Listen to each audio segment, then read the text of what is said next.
The Ponzi scheme. In 2016, over 3 million Nigerians lost their life savings overnight. Students lost school fees. Parents lost retirement funds. Some people took their own lives. The company that did this? And the worst part? They told everyone it was a scam, and people still gave them their money. This is the story of how stole over 300 billion naira from Nigerians. Let's go back to 2015. Nigeria was in a recession. The naira was falling. Jobs were scarce. Then suddenly, everyone started talking about your neighbor, your colleague, students, church members. And they all said the same thing: I'm making 30% profit every month. 30% monthly. In a country where banks gave 3% annual interest, promised 30% every month. The formula was simple: give them money today, get back 30% more in 30 days. It sounded too good to be true. Because it was. was created by a Russian man named Sergei Mavrodi.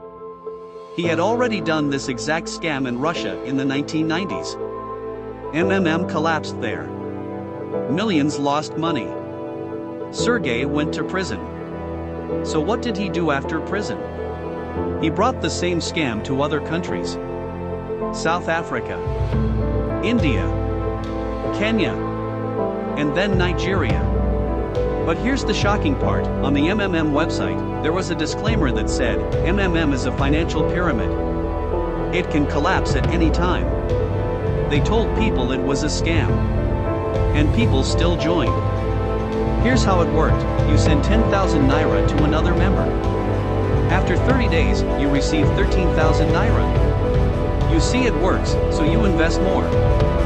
50,000, 100,000. Your whole salary. You tell friends. They join. The pyramid grows. But wasn't investing your money. They were taking money from new members and giving it to old members. As long as new people joined, it worked. But when people stopped joining, it would collapse. December 2016. A few weeks before Christmas. Millions had their money in Then on December 13th, announced, the system is frozen. Nobody can withdraw. They called it a pause. Panic. Pure panic. People rushed to withdraw. Nothing worked. Social media went crazy. said, be patient. We'll restart in January. But everyone knew. It was over.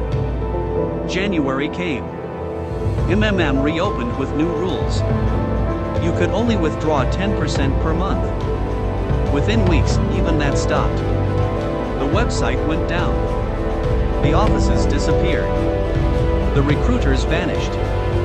Sergei Mavrodi made one final statement: I warned you it could collapse. You chose to participate. And just like that, 300 billion naira was gone. Real stories: a student at University of Lagos invested 450,000 naira in school fees. When crashed, he dropped out. A civil servant in Abuja invested 2.3 million naira retirement money. He's now 60 with nothing. A woman in Port Harcourt borrowed 1 million naira to invest. When it crashed, they took her house. There were reports of suicides. People who lost everything. These weren't rich people gambling. These were ordinary Nigerians trying to survive a recession. Why did people fall for it? Desperation. Proof that it worked at first. Community testimonials. Greed. And the Nigerian factor: in a country where government steals billions, where banks collapse, why not try After the collapse, there were investigations. But was smart. They never touched the money directly. Members sent money to other members. Legally, it was complicated to prosecute. The recruiters disappeared. And Sergei Mavrodi? He died in 2018 in Russia. He never faced justice. The money was never recovered. If you lost money in MMM, it's gone forever. The lesson? If someone promises 30% monthly returns with no risk, it's a scam. Period. If something asks you to recruit others to make money, it's a pyramid scheme. Since MMM, Nigeria has seen similar schemes. Racksterly, MBA Forex, Loom. Same pattern, big promises. Fast money. Sudden collapse. The names change but the scam stays the same. The MMM story is a painful reminder that there's no shortcut to wealth. Over 3 million Nigerians learned this the hard way. If you're approached by any investment like MMM, run. If it sounds too good to be true, it is. Subscribe for more exposés. We drop a new video every week. Comment below, have you been scammed? Your story might save someone else.